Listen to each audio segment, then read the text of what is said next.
যখন বামফ্রন্ট সরকার ছিল তখন আমাদের রাজ্যে বিদ্যুৎ উদ্বৃত্ত ছিল। আমরা লোডশেডিং কি ভুলে গেছিলাম। বামফ্রন্ট সরকারের সময়ে এই উদ্বৃত্ত বিদ্যুৎ বহির্রাজ্যে এবং বিদেশেও বিক্রি করা হয়েছে।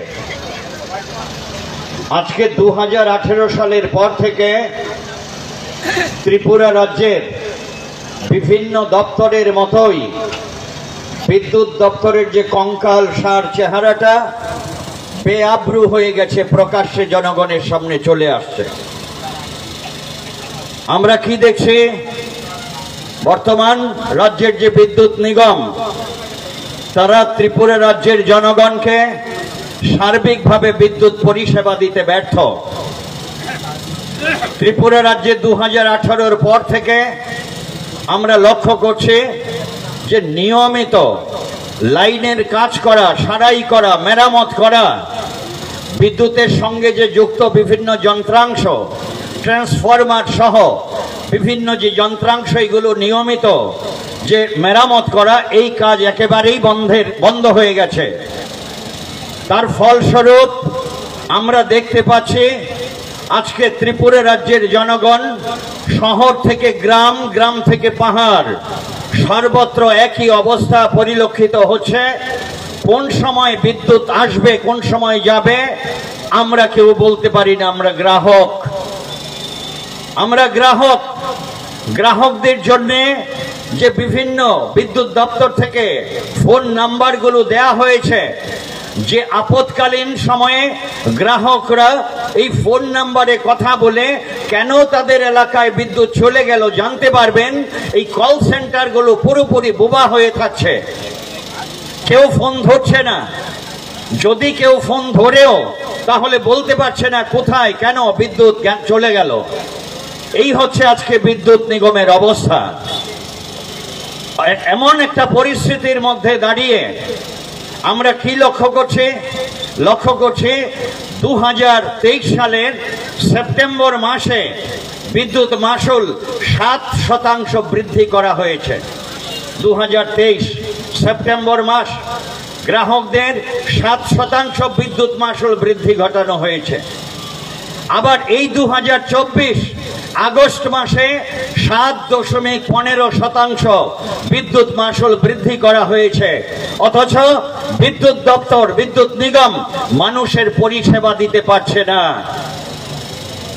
আমাদের কথা বলা, এই যে আমাদের আজকে মিছিলের পর আমরা বিক্ষোভ দেখাচ্ছি, বিদ্যুৎ চলে গেলে পর এটা তো এমন নয় যারা বামপন্থী আন্দোলনের কর্মী নেতা তাদের বাড়িতেই চলে যায়, এমন তো নয়। বিদ্যুৎ চলে গেলে পর সবার বাড়িতেই চলে যায়। আগরতলা সহ ত্রিপুরা রাজ্যের মানুষ আজকে ভুক্তভোগী, সবাই উপলব্ধি করছে।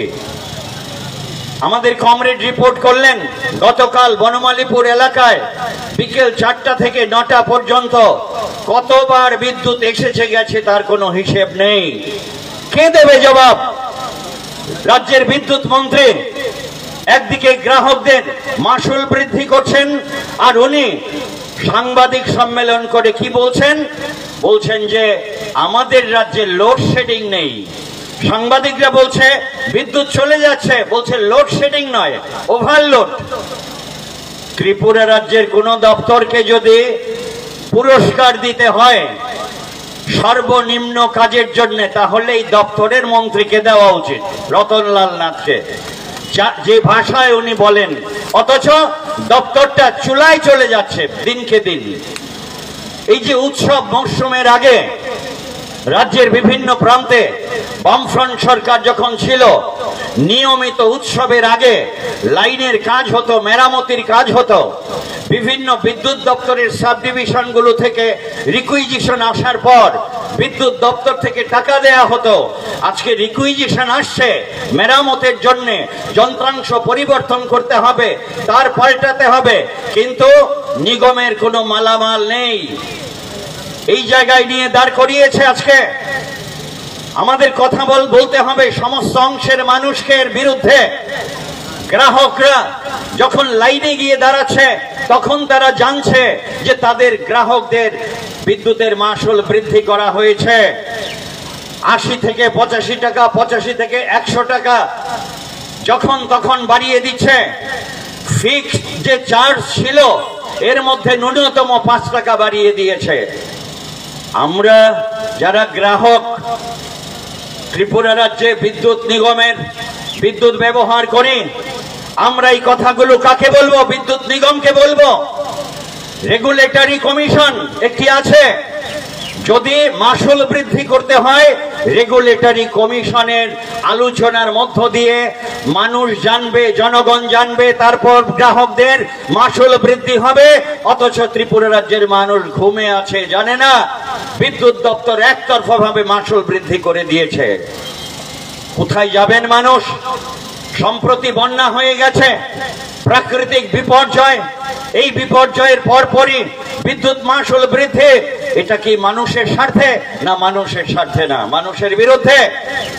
রাজ্যের বিজেপি, আইপিএফটি এবং ত্রিপুরা মথার সরকার কি বলছে? আমরা ডাবল ইঞ্জিন, ট্রিপল ইঞ্জিনের সরকার, মানুষের জন্য কাজ করছি। কি কাজ করছেন আপনারা? সমস্ত দপ্তর মুখ থুবড়ে পড়েছে। পিডব্লিউডি বলুন, শিক্ষা দপ্তর বলুন, বিদ্যুৎ দপ্তর বলুন, পুলিশ প্রশাসন বলুন, কোথায় আছে? রাজ্যের আইন শৃঙ্খলা তলানিতে গিয়েছে, ঠেকেছে। তার বিরুদ্ধে জনগণ প্রতিবাদ করছেন। ত্রিপুরা রাজ্যের প্রশাসনের ঘুম ভাঙছে। আমরা বলতে চাই, সিপিআইএম এর পক্ষ থেকে এভাবে চলতে পারে না। আমরা আজকে দাবি করছি, বর্ধিত যে মাসুল অবিলম্বে আপনাদের প্রত্যাহার করতে হবে নিগমকে। আজকে আমরা এখানে প্রতীকী সভা করছি, বিক্ষোভ করছি। আগামী দিনে আরো বৃহত্তর আন্দোলন আমরা সংগঠিত করব যদি মাসুল কমানো না হয়, বন্ধ না হয়। তার জন্য বন্ধুগণ, আমরা শুধু সিপিআইএম এর প্রশ্ন নয়, রাজ্যের সমস্ত অংশের মানুষের সাহায্য চাই।